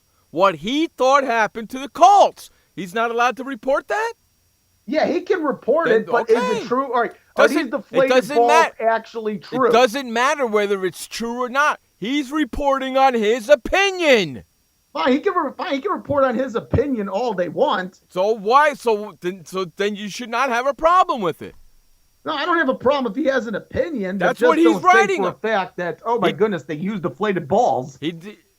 He's stating his opinion. That's all he's doing in the article. Just like we're doing here on this show. And we have the right to do that. So does he. So why are you getting all over his ass? Because you know what? I disagree with it. That's why I'm getting on his ass. He was writing for the Indianapolis Star about the Indianapolis Colts to the Indianapolis readers. And good. I hope they enjoyed it. I hope they enjoyed the 2014 season because you know what? This Indianapolis Colts team is going to be a Super Bowl winning organization within the next few years. Yeah, because you know damn well, and so do I, that Tom Brady and Peyton Manning ain't going to be in the league forever. Yeah, I actually think that if you took Peyton Manning out of this league, let's check that. Let's say you took Tom Brady out of the NFL right now, and you had Peyton Manning still in with Andrew Luck. I honestly think Andrew Luck has a better shot of winning a Super Bowl than does Peyton Manning. Hey, thank God we have Andrew Luck and Russell Wilson in the league. Oh, absolutely. And you know what? Here's the thing, though, about the Colts' the Colts losing this AFC Championship game. It's a matter of they just have to grow up. They have to mature. Now, I don't mean in terms of character here. The Colts organization, they have players with great character, but they just need to grow up and mature being on this stage, facing quality, experienced opponents like the New England Patriots. And you know what? By doing that, that's going to help. See, but now they also know we need to have home field advantage throughout the playoffs. That is a key, too. Yes, that is a key. Make every team come to us. Well, take And a look at the number 1 seeds. Because how many times dominated? How many times do you see a team go on the road, win 3 games on the road, and go to the Super Bowl? Wait. Oh, that's happened before. That's happened in 05. Doesn't happen often. It did happen in 05 with the Pittsburgh Steelers, and with your favorite team, the New York Football Giants, 2 years later, it happened. Correct, but it doesn't happen often, does it? No. So that's why you need to have home field advantage throughout the entire playoffs. Because you don't want to go. You may make it to an AFC or NFC championship game and be on the road and win it, but maybe you played your divisional game at home. Or maybe you were a wild card team and you played at home. But yeah, in terms of being a 5 or 6 seed and having all those road playoff games in which you have to go through this destination, that destination, and that destination just to get to the super destination, very rare. It's only happened twice since the 6 seeds started in 1990. So there you go. So you got to be careful, man. Right? Hey, you got to be careful at all times. So we'll see. It's. Go ahead, Sean. And thank you too, Frank, for your congratulatory. I was very, very happy on Sunday night. It was a very, very good night. It was a very interesting Sunday. You talk about the AFC champion New England Patriots. Like I said, they're the team that nobody wants to face right now because of how tough they are. The other news, the NFC Championship game, Frank. You watched this game.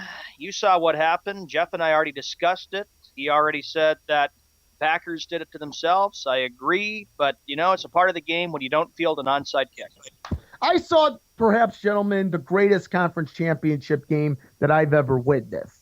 And these conference championship games, they have almost as much value as a Super Bowl, maybe even more, just with the drama, the twists and turns of this game. And, guys, I want to point out something here. I want to point out a couple of things. The Green Bay Packers, you think of the legacy, the Super Bowls, going back to Lombardi and then Brett Favre in the 1990s and what we've seen with the Packers recently in Arlington a few years back. The Green Bay Packers, they have been known for postseason success, but they've also been known for postseason heartbreak. Let's revisit 1998, not January of 1999 specifically, the 1998 wild card game at Candlestick Park. And what was January 3rd, 1999, the Packers played the San Francisco 49ers. They took a 27-23 lead. Steve Young to Terrell Owens. I thought the Packers, hold on, Frank, were going to win that game. I thought there's no way that San Francisco can beat Green Bay. They have just had so much misery in the Brett Favre, Steve Young era, the rivalry there. But then finally they did that. And I grew up in Montana. I grew up with a lot of people who are Packer fans, and they suffered through the heartbreak of losing that game 30-27.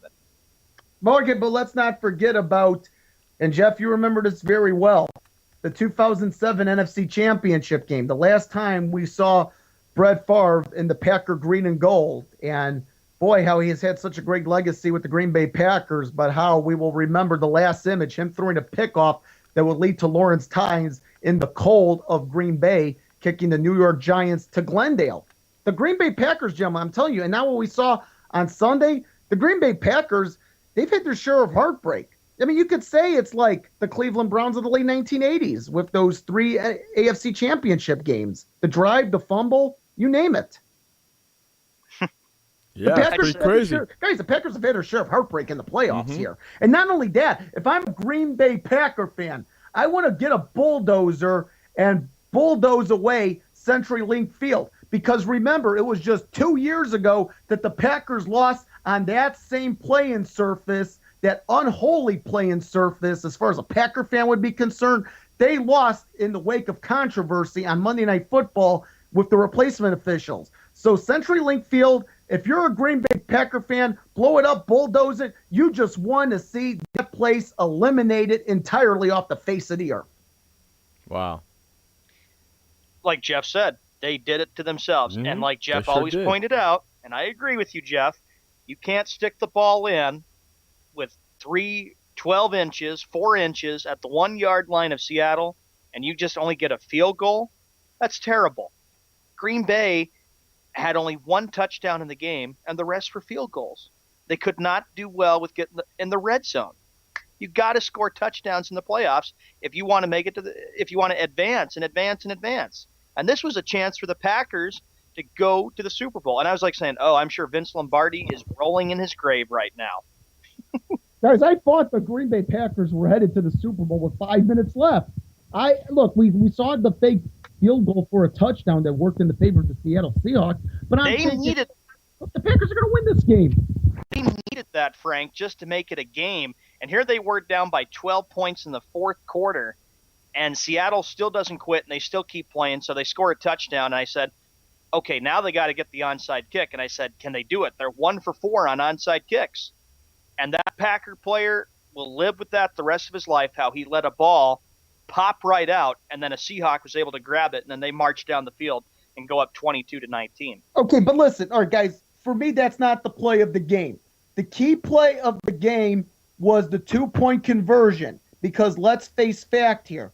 That 2-point conversion forced the Packer offense to drive in the field goal range for what would be a tying field goal here.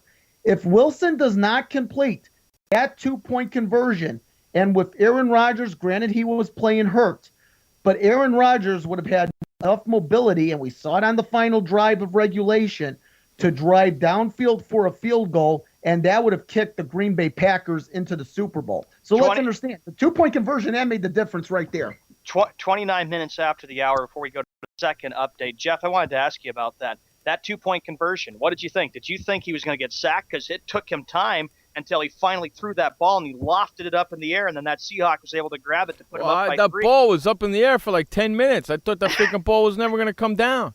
I thought the ball was going out of bounds. I thought he was just going to throw it. Did you have images?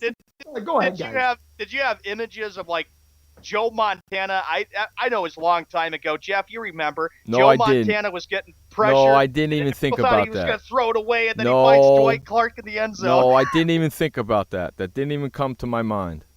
Yeah, that's a good way to look at it for that comparison, because here he is. He's getting pressured.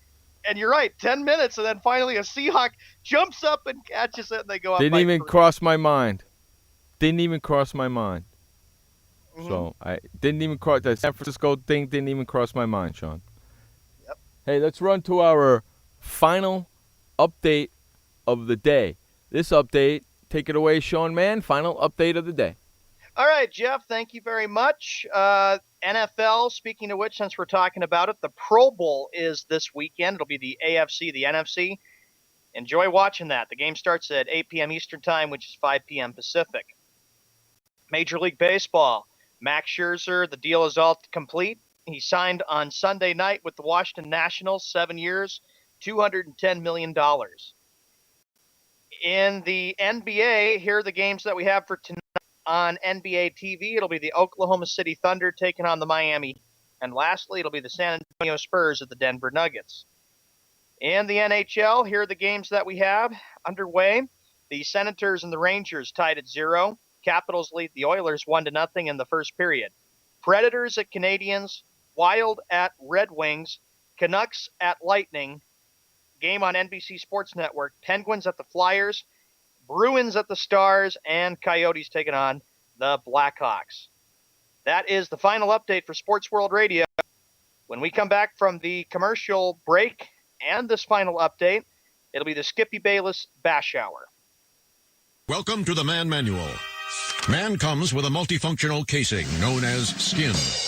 It is remarkable. Warning, standard body wash can cause damage to man's skin. Maintain it properly with Dove Men Plus Care Body Wash. It cleans man and protects skin from dryness. This will keep man's skin remarkable, even under extreme testing. Dove Men Plus Care Body Wash. Skin care built in. Also, freshen man's exterior with new Aqua Impact Body Wash. Why does consultant Jerry Howells stay at La Quinta? Can you come back tomorrow? Because only with La Quinta can Jerry instant hold the room tonight using just his phone number. And then power down for tomorrow on his pillow top bed. And when Jerry's refreshed, you know what he does? We need ideas, people. Think. Synergistic integration. Genius. He thinks outside the box. I'm going for it. No. La Quinta Inns and Suites take care of you so you can take care of business. Instant hold your next stay on your smartphone at LQ.com. La Quinta. Hi, I'm Montel Williams. Most of you know me as a talk show host, but I'm also an author, actor, single father of 4, a fitness writer, avid snowboarder, and I'm also a medical marijuana patient. Like many of the million people who are living with multiple sclerosis, I'm in pain every single day. And sometimes my nerves are so raw that if you brushed up against me in an elevator, I'd scream. I can't sleep at night from the pain, and sometimes the spasms in my legs are so intense they will wake me up throughout the night. I've tried the strongest prescription medications available, and I'm going to tell you, they do not work. In fact, they leave me in a stupor, and most of the time, it's impossible to even live your life. Now, I've tried medical marijuana, and I'm going to tell you something, it works. If you'd like more information about medical marijuana, you can contact the Marijuana Policy Project at mpp.org or call 1-877-JOIN-MPP. Hey everybody, this is Sky, and when I want to know what's going on in the wonderful world of sports, I tune to Sports World Radio.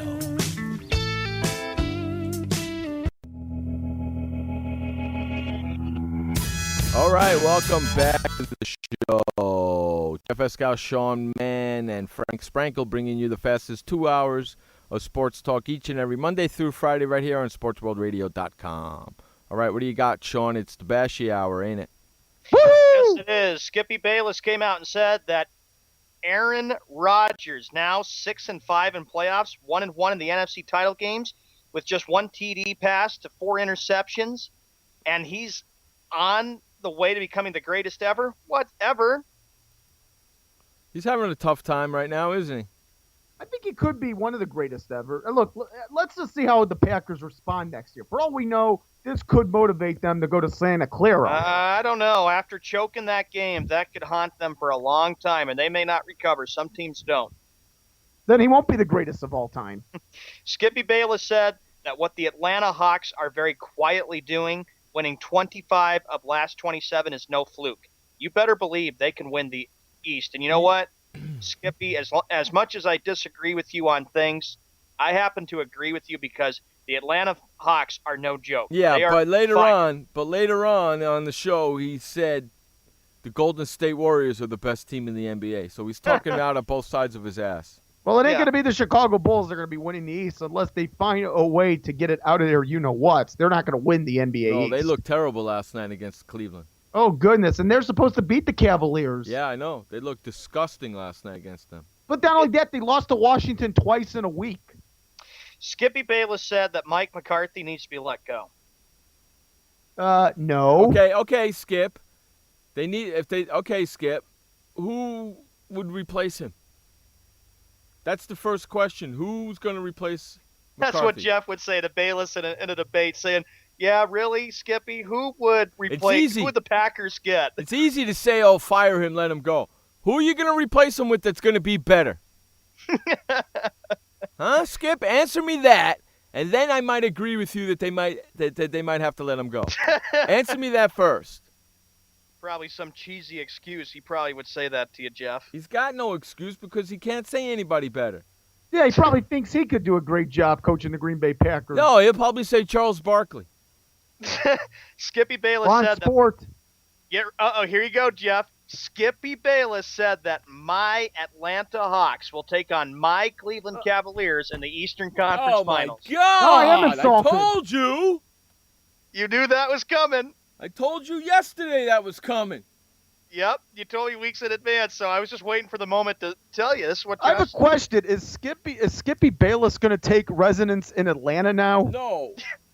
No. He's allowed one team in each league. I give him the Cowboys. Okay, you can have that. Basketball, you pick the team and then you root for him. Obviously, he's been a big Oklahoma City fan since they've been there, so that's his team now. So you get Oklahoma. So you can't have any other team. So you can't put the word "my" in front of any other team except for Oklahoma and Dallas. Skippy Bayless said that my Dallas Cowboys should get rid of DeMarco Murray and keep Des Bryant. Wow. DeMarco Murray had a pretty darn good season. Wow. Really?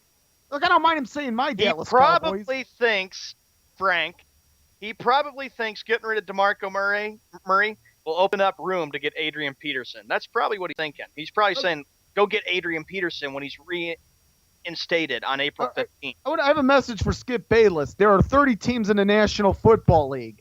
If the Cowboys were to release DeMarco Murray, I can tell you that at least 20 of those NFL teams, or pardon me, there's 32 teams. I guarantee you that at least 20 of those NFL teams are going to be on the phone with DeMarco Murray's agent, hoping to get DeMarco Murray himself. No kidding. Skippy Bayless said that Charles Barkley should be the coach for the Chicago Bulls.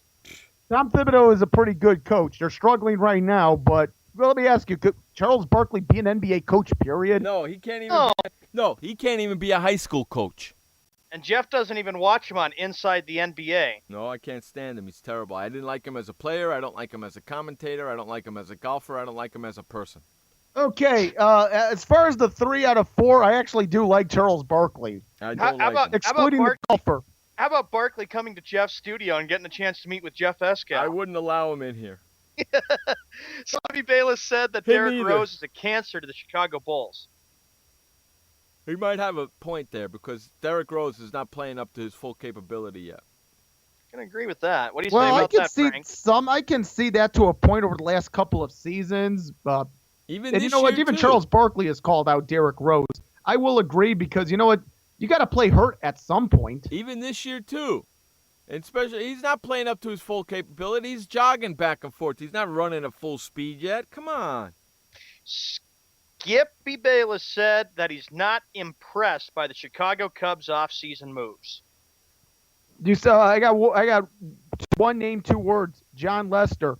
How about Miguel Montero? How about they went after a left-handed bat in Dexter Flowers yesterday? And the Cubs are trying to stack up. Oh, yeah, and there's Joe Madden as well. I'll tell you this. The Chicago Cubs, will they win the World Series this year? Who knows?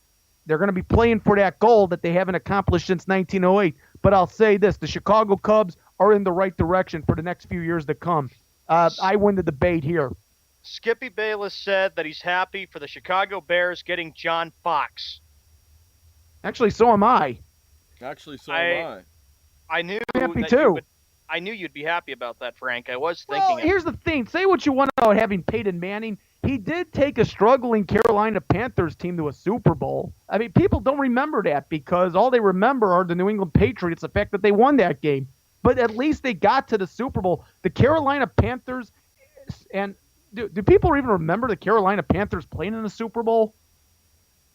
I do remember them playing in the Super Bowl, and that was February of 2004. Yeah, in Houston. Yep, and Vinatieri kicked the game-winning field goal, and that was great. Yeah, it was the kick too. Skippy Bayless said that Patrick Ewing should be the president of the New York Knicks. Let me ask you, should Patrick Ewing be president of the United States? According to Skippy Bayless, yeah. Then you know what? He can give the State of the Union address tonight. He's probably thinking, Phil Jackson, you're doing a terrible job. Hire Patrick Ewing to be president. That'll fix your team up. Is that what's happening tonight, the State of the Union address? Yeah, and you know what? For all we Patrick Ewing giving it and not Barack Obama. Skippy Bayless said that my Golden State Warriors will take on my San Antonio Spurs in the Western Conference Finals in the NBA. My this, my that. Pick a freaking team and stick with it. Oh, God, why? What? Let me ask you, Skippy. You say my too much of all of these teams. You grew up a Dallas Cowboys fan. That's acceptable. But I want to translate my into why. Why are you saying all these my's? It's his favorite word. That's the thing, Frank and Jeff. He loves to say, he likes to put my in front of any other team. He's not a true broadcaster by doing that. Because he's being biased. Right. True broadcasters don't do that. I think it's okay if you have one favorite team. One favorite team, correct. Not constantly putting the word my in front of every team you talk about. I knew it. Skippy Bayless said that Adrian Peterson will be the comeback player of the year, and he will be the driving force for my Dallas Cowboys winning Super Bowl 50 next year in February. Lots of luck. Let me ask you this. Has Adrian Peterson been signed by the Cowboys? No. Not yet. That's it. I knew he was going to say something like that since he wants DeMarco Murray out of Dallas. Not yet. He hasn't been. 42 minutes after the hour, Skippy Bayless said that my Boston Bruins are the biggest disappointment in this NHL season. How do you like him? How do you like him putting the word "my" in front of your Boston Bruins? John, you've been insulted. You know what, Skippy? Shut the hell up, you fucking douchebag. If you really think that the Bruins are a disappointment, let's check the records, you jerk. They've won 5 straight games. They lost to Columbus. They're kind of back and everybody's healthy. What planet have you been on, Mars? Pardon me, but how often do I hear First Take, and I'm going to say this about Stephen A. too, how often do they even talk about hockey? He doesn't know. He probably doesn't even know what a hockey puck is or a hockey stick. Maybe I don't even think he's ever seen a hockey game. Skippy Bayless said that Bill Belichick is the greatest coach of all time despite Spygate and Deflate. Okay, breaking news. The Bears hired Sam Garnes to be the new assistant defensive backs coach, Dave Magazoo as the new offensive line coach, and Darius Swinson II as assistant special teams coach. All 3 have previously worked for current Bears head coach John Fox in Denver. No, Adam Gase is the offensive coordinator here? Nope, not yet. Skippy Bayless said that my New England Patriots should be in the Super Bowl every year. My New England... Dude, Sean, he just insulted you again. Since when are they your New England Patriots, Skippy? Sean, he just insulted you again. First it was my Boston Bruins, now my New England Patriots. Oh, my goodness, Sean. I am so glad I don't even watch his show, Frank. He just I don't doesn't really stop, care. He's does a he? douchebag. Skippy Bayless said that Phil Jackson is becoming the Bill Parcells of the NBA. Well, they've both been successful. Phil Jackson has won championships as a head coach, but they have different ways of doing things. Hold it. Skippy even said Patrick Ewing should be president of the New York Knicks, and now he comes back and he says Phil Jackson is becoming the Bill Parcells of the NBA because they're both veterans and they both had experience. Actually, I got more Skippy quotes. We got to run to the final commercial break. All right, Jeff. let's take it away for the final commercial break. You're listening to Jeff Escow Show, man, and Frank Sprankle on Sports World Radio. We'll be right back. I had PTSD. Once I was back from Iraq, I was distant from everybody in my family. We had a reunion of our unit, and you'd hear these spouses say, is your husband doing that? My husband's doing that too. I thought it was just us. And really understanding that, hey, this is a common experience. I learned more to listen to what he was saying, and that made it easier for me to understand where his pain was coming from. Warriors should know that resources are available. Learn more at realwarriors.net. Every parent wants the safest and healthiest products for their family. That's why I created The Honest Company. I was just a concerned mom with a crazy dream. A wish that there was a company that I could rely on that did all of the hard work for me. I'm Jessica Alba, and The Honest Company was my dream. LegalZoom has helped 1 million businesses successfully get started, including Jessica's. Launch your dream at LegalZoom today. Call us. We're here to help. Confusion ever someone or have sudden you trouble had speaking, understanding? Understanding trouble? Have you sudden have or speaking someone ever confusion? Have you ever had sudden confusion, trouble speaking, or understanding someone? It could be one of the 5 signs of stroke. Sudden weakness or numbness of the face, arm, or leg. Sudden trouble with vision in one or both eyes. Suddenly having trouble walking or difficulty with balance. Or a sudden intense headache that comes out of nowhere. If you or someone you know has any of these symptoms, don't wait. Call 911 immediately. You could make a difference in someone's life, someone you love, maybe even your own. It's late until, wait, don't too. Don't wait until it's too late. Time lost is brain lost. Find out more at powertoendstroke.org. Brought to you by the American Heart Association, American Stroke Association, and the Ad Council. Hey everybody, this is Sky, and when I want to know what's going on in the wonderful world of sports, I tune to Sports World Radio.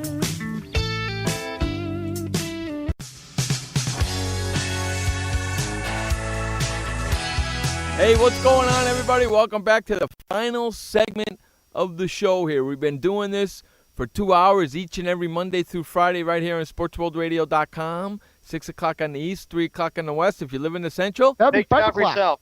I beat you. I beat you, Tie, Frank. tie. I love it when those two fight listen, over we're it. buds. It's a tie. It's a draw. Let's carry on. I love it when those two are fighting over it. All right, last segment of the show. What do you got for us, Sean?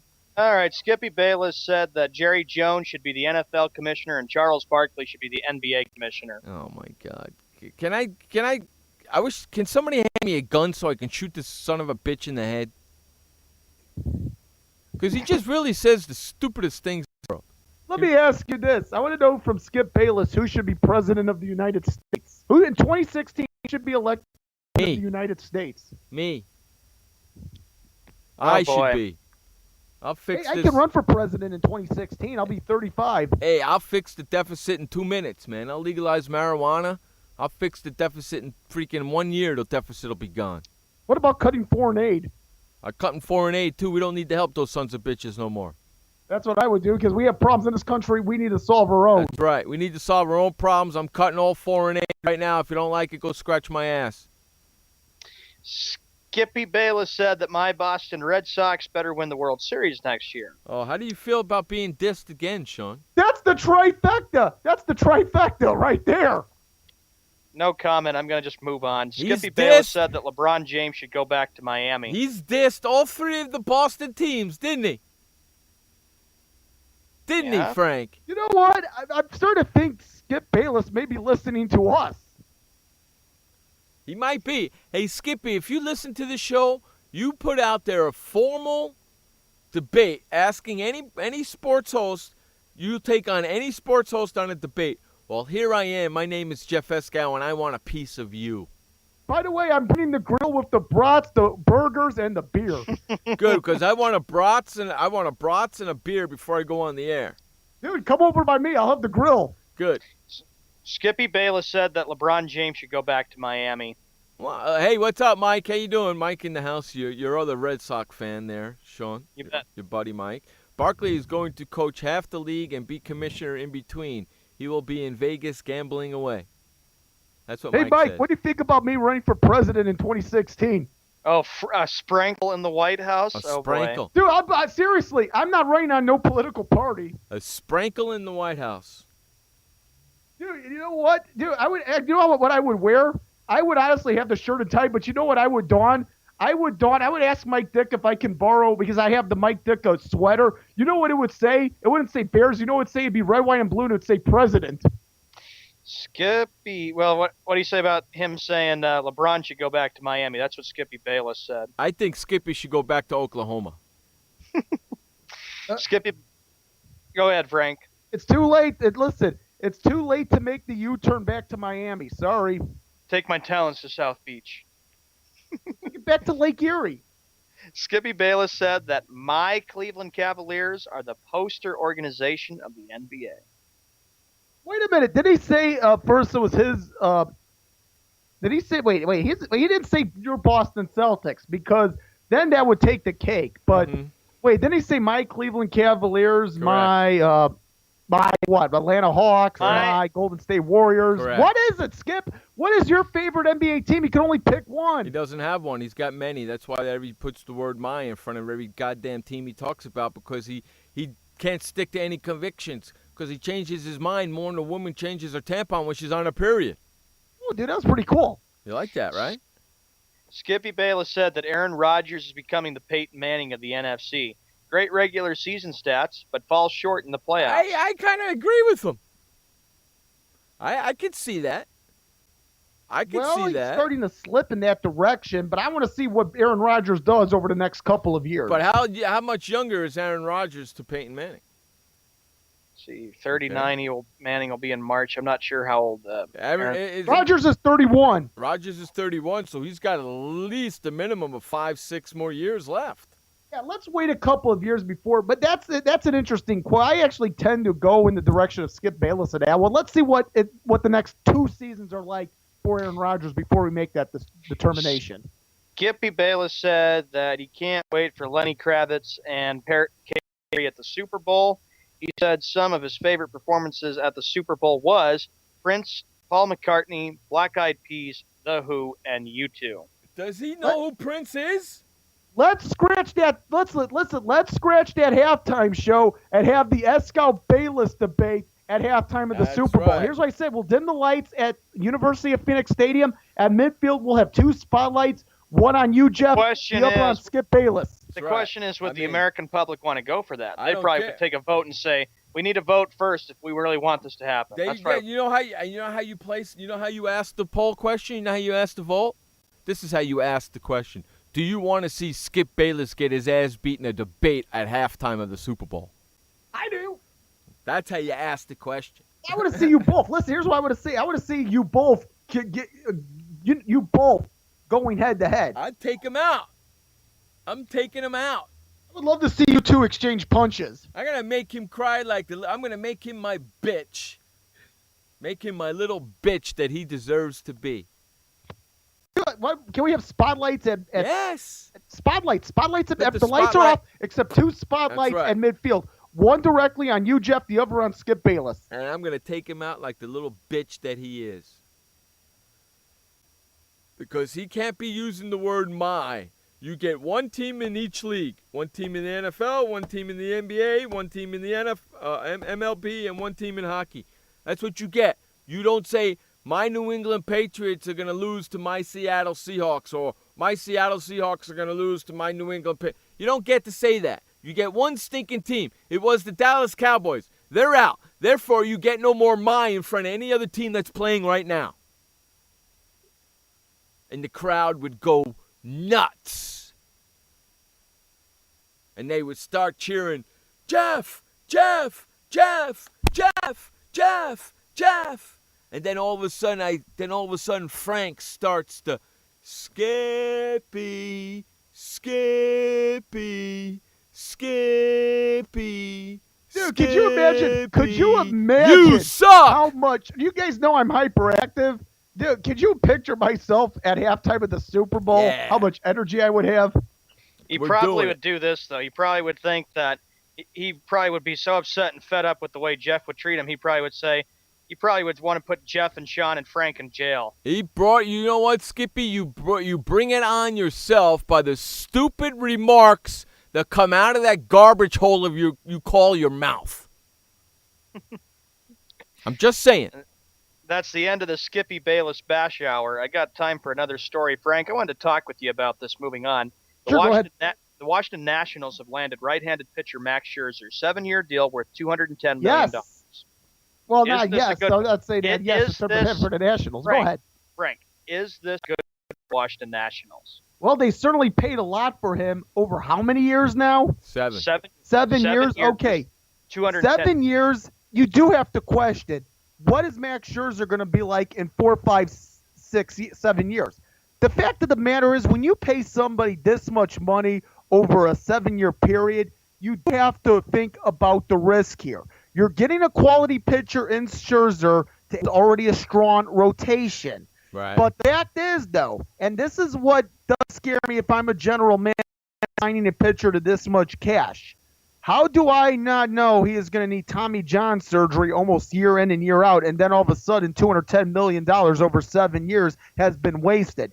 I just am not a big fan of these big contracts. If it's going to be 7 years, it shouldn't be $210 million. That's what I think. So as far as the Nationals go, great pitcher, but we'll have to see if it can actually translate into success in Washington. Getting out of the first round for the Washington Nationals, a team that's only made it to 2 playoff appearances. They've won the National League East. They won it in 2012 and then, of course, last year. But then their problem has been not getting out of the first round and then moving to the NLCS.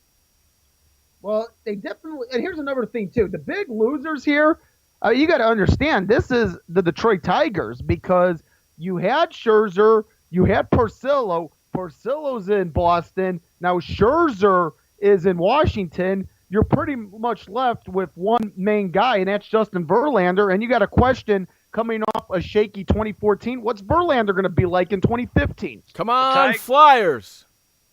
The Tigers, they're ruining their whole pitching staff. Dave Dombrowski knows, Frank, he can't keep the whole team together for their starting pitching. So they thought that the Prince Fielder deal was going to go through and that he was going to play all of his years there, but he was a bust. He wasn't even big in the 2013 ALCS. This comes for a Tigers team that hasn't won it in 31 years. Okay, guys, I'm gonna call this here because now now you have Strasburg, You have Zimmerman, you have Pfister, Gio Gonzalez. You understand, you got some quality starters added to the likes here of Max Scherzer. But I'm going to call this here. Because you have lost a couple of quality pitching, and I know you have one of the most lethal hitters in baseball in Miguel Cabrera, that's not good enough. The Detroit Tigers will not, and I repeat, will not win the American League Central in 2015. Who do you think will win the American League Central? Well, you do have to question Kansas City. Can they win? But all right, Josh, you may like this, but I honestly think with the Chicago White Sox and their offseason acquisitions, going after Jeff Samar, go ahead. I'm not ruling out the Royals. I think I'm not either. I think with what we all saw last year and the impressive run they had to get into the playoffs and really shock the whole world by getting there and taking the Giants to a 7th game, they're a young team, and even though they lost Billy Butler, they still added some key pieces to their team. Of course, they're probably waiting. Yeah, probably is not the right word, but they are trying to figure out what's going to happen with James Shields. He's still a name that's still out there. Mm-hmm. Yep, and you know what? We'll find all about that in the upcoming season. Yeah, so we've gone from the Max Shields saga in terms of where's Max Scherzer go to now where's James Shields going to go. And we'll find all about that in the upcoming weeks because pitchers and catchers report pretty soon, don't they? Next month, right? Yeah. And by the way, yes. And by the way, breaking news as far as the Chicago Bears. Thank you, Mr. Encyclopedia Man Josh Lopez. Mel Tucker fired as the coordinator. No surprise. No surprise. Hey, you know what? That's our time. We got to get the flock out of here. I want to thank everybody for joining us today. We had a lot of fun. Remember, you only have one life to live. Live it long, live it strong, and live it proud. And please don't forget, life may suck, but the alternative is unacceptable. Amen. Peace out, everybody. For Showman Frank Sprankle, I'm Jeff Escow. This has been Sports World Radio. Peace out, bitches. See ya. Hey, boys, Stimpy. We sure had fun today, didn't we? So long, kids. Come on, Stimpy, say goodbye. Where are we going?